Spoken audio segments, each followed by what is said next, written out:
林志玲在大陆春晚的表演，不但遭质疑用替身，还被指控排练最后一天才到现场。6日春晚官方微博 PO 出林志玲的幕后花絮，可以看到林志玲认真参与练习，就连指导教练都说，林志玲遇到不会的，就在旁边独自练习，一直到自己 OK 才行。原本还担心林志玲不守水性，准备很多动作相对简单的备案，没想到她表现出人意料的好。这段影片同时也打脸了提出质疑的网友说法。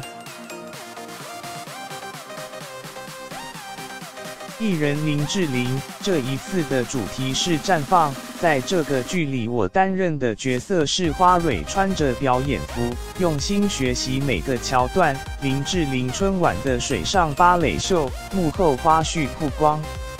艺人林志玲，其实我也不会站这个足尖鞋，我也不会水上芭蕾，所以其实他们刚找到我的时候，我有点疑问，确实是找我吗？林志玲坦言表演内容都不拿手，指导教练也看得出来，准备好几套备案，没想到林志玲练习后的表现出人意料的好。舞蹈指导，如果我们可以做到最好，我们当然做最好，如果不行，我们可以把动作简化。没想到林志玲老师来，都是完成我们最高难度的动作舞蹈指导。在您的正下面拖着您，林志玲不但配合度高，指导教练透露，她大多靠勤能捕捉，遇到不会的不行的，就反复练习，直到自己觉得 OK 才行。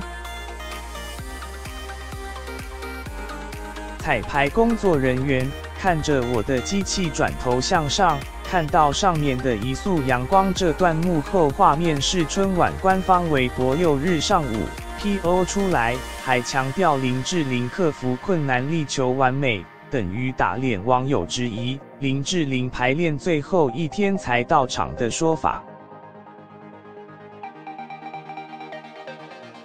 艺人林志玲憋气是一个大挑战，因为很多时候我们一起在水下的时候，然后就想说好，我们今天要做到最完美最完整，我就想说奇怪，这些妹妹们怎么还在水下？你们都还在水下，那我也必须还在水下。